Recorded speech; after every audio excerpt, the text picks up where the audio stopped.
Hi, it's Nick from Plym Physio here. We've got a hip blog for you. I've put together 3 tests that we use in the clinic, which can also become exercises for you. So these are little markers to tell you how well your hip is functioning. Test or exercise 1 is going to be a single leg stand. We're going to go from 2 feet across to 1. I'm going to stack my body up, so I'm looking to see whether I've got that nice straight line, and I'm looking to see whether I can stay there. Fit, healthy adults should be able to stand on one leg, eyes open, for about 30 seconds.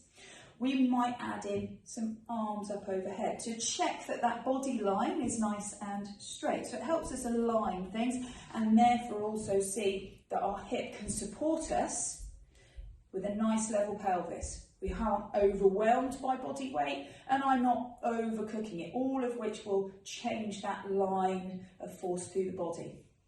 Exercise 2, we're going to do a vertical hip release or a mini squat. I'm going to take my hand to my pelvis and I'm going to send my hand straight down. So I'm looking to see now whether I've got an even amount of bend at my ankles, my knees and my hips that allow my trunk to stay over the top of my feet, so I'm in balance. So it shows whether we've got adequate movement in those joints and whether I can pattern that nice and evenly and maintain my top half over my bottom half. The exercise, if we're finding that easy, can be to just add some weight, either with hands by your sides or maybe arms up overhead. Test 3, that can become again in exercise, is our static lunge. I'm going to take a step forwards. My back heel comes off the floor. I'm going to put my arms out to my side and I'm then going to just drop. So our static lunge shows us several things.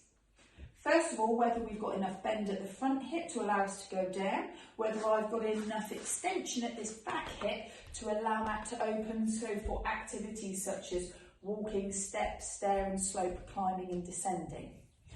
It also tells us a lot about people's balance. So am I got my top half over my bottom half? Am I able to keep it in the middle, which means I can stay in balance?